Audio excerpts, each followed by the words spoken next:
आपको लगता है कोई आपका दिमाग कंट्रोल नहीं कर सकता? आप सोच रहे होंगे मैं अपने फैसले खुद लेता हूँ, मैं किसी के बस में नहीं। लेकिन अगर मैं कहूँ हर दिन बिना जाने आप किसी और के डिसीजन का हिस्सा बन रहे हो, आपका माइंड, आपके थॉट्स, आपके रिएक्शंस, सब कुछ किसी और के इन्फ्लुएंस में चल रहे हैं। शॉक लगेगा भी, क्योंकि ये सच है। माइंड कंट्रोल कोई नया कॉन्सेप्ट नहीं है। ये टेक्निक तो इतिहास में सदियों से चली आ रही है। आपने चाणक्य का नाम सुना होगा। उन्होंने चंद्रगुप्त को सिर्फ अपनी सोच और स्ट्रैटेजी से सम्राट बना दिया था। चाणक्य ने दिमाग पर राज करने का एक साइंस डेवलप किया था। आज के जमाने में भी ये साइंस जिंदा है, लेकिन और एडवांस्ड हो चुकी है। आज हम उसी साइंस की बात करेंगे। ये वीडियो आपके लिए गेम चेंजर हो सकता है अगर आप इसे ध्यान से देखें और समझें। माइंड कंट्रोल का मतलब ये नहीं कि कोई आपको हिप्नोटाइज करके कुछ भी करवा लेगा। नहीं, ये सबटल है। ये मैनिपुलेशन का आर्ट है। आपको पता भी नहीं चलेगा और आप किसी और की सोच के हिसाब से बिहेव कर रहे होंगे। सोच के देखिए, कभी आपने किसी एडवर्टाइजमेंट को देखकर बिना सोचे कुछ खरीद लिया? कभी किसी के कहने पर अपना ओपिनियन बदल दिया? कभी किसी लीडर के वर्ड्स ने आपको मोटिवेट या मैनिपुलेट कर दिया? ये सब एग्जांपल्स हैं माइंड कंट्रोल के, और ये हर जगह हो रहा है। टीवी पर, सोशल मीडिया पर, रिलेशनशिप्स में, पॉलिटिक्स में, सब जगह। एक बार का जिक्र करते हैं 1930 का जर्मनी। अडोल्फ हिटलर, एक ऐसा इंसान जिसे दुनिया एक डिक्टेटर के रूप में याद करती है, लेकिन उसका सबसे बड़ा हथियार क्या था? गन्स, आर्मी नहीं। उसका सबसे बड़ा वेपन था प्रोपेगेंडा। उसने लोगों के दिमाग में अपने विचार इतने घुसा दिए कि पूरी एक जनरेशन ने बिना सोचे समझे उसका साथ दे दिया। ये था मास माइंड कंट्रोल का सबसे बड़ा एग्जाम्पल। आज के टाइम में भी ये हो रहा है, सिर्फ तरीके बदले हैं। Algorithms, reels, influencer marketing, echo chambers, ये सब टूल्स हैं जो आपके माइंड को शेप करते हैं। आपको लगता है आपको पसंद आया इसलिए आपने देखा। रियलिटी में आपको दिखाया गया इसलिए आपको पसंद आया। अब सवाल ये उठता है, कोई किसी का माइंड कंट्रोल करता कैसे है? पहला तरीका है रिपीटिशन। एक बात को बार बार रिपीट करना। जितनी बार कोई चीज आप सुनते हो, उतना ज्यादा आप उस पर विश्वास करने लगते हो। इसलिए पॉलिटिकल स्लोगन्स बार बार रिपीट होते हैं। ब्रांडिंग के टैगलाइन बार बार बजते हैं। ठंडा मतलब कोका कोला। सुनते सुनते वो आपका बिलीफ बन गया। दूसरा तरीका है इमोशंस। जब आप इमोशनली वीक होते हो, तब आप सबसे ज्यादा वल्नरेबल होते हो। कोई आपके इमोशंस का यूज करके आपको कन्विंस कर सकता है। लव,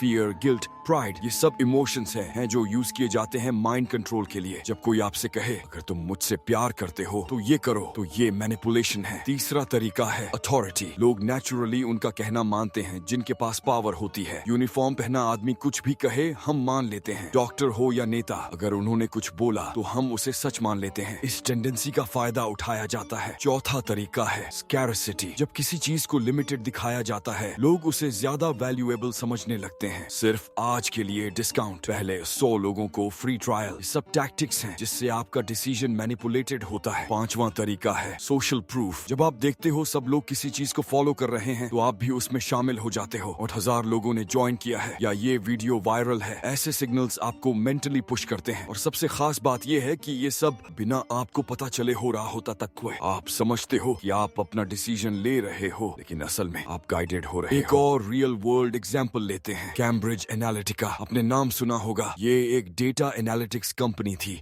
जो फेसबुक से यूजर डेटा लेकर पॉलिटिकल कैंपेन चला रही थी। उन्होंने लोगों के बिहेवियर पैटर्न समझे, उनका इमोशनल प्रोफाइल बनाया और फिर टारगेटेड कंटेंट से उनका ओपिनियन मैनिपुलेट किया। लोगों को लगा वो अपने मन से वोट दे रहे हैं, लेकिन वो डिसीजन डिजाइन किया गया था। क्या इसका मतलब है आपका दिमाग किसी और का है? नहीं, मगर अगर आप अवेयर नहीं हुए तो बन जाएगा। अब सवाल ये उठता है कि कैसे बचा जाए? सबसे पहला स्टेप है अवेयरनेस। जब आपको पता होता है कि आपको इन्फ्लुएंस किया जा रहा है, तब आप रेसिस्ट कर सकते हो। हर बार सोचिए, क्या ये मेरा डिसीजन है या ये मुझे बनवाया जा रहा है? दूसरा स्टेप है इमोशनल इंटेलिजेंस। जब आप अपने इमोशंस को समझने लगते हो, तब आप उनका मिसयूज होने से बचा सकते हो। जब आपको गुस्सा आए या कोई बहुत इमोशनल हो, तो तुरंत कोई डिसीजन मत लो। तीसरा स्टेप है क्रिटिकल थिंकिंग। हर चीज पर सवाल उठाइए। हर कंटेंट, हर बात, हर ऑफर को लॉजिकल नजर से देखिए। क्या ये सच में मेरे लिए सही है या ये मुझे लगवाया गया है? चौथा स्टेप है डिजिटल डिटॉक्स। हर रोज थोड़ा समय अपने दिमाग को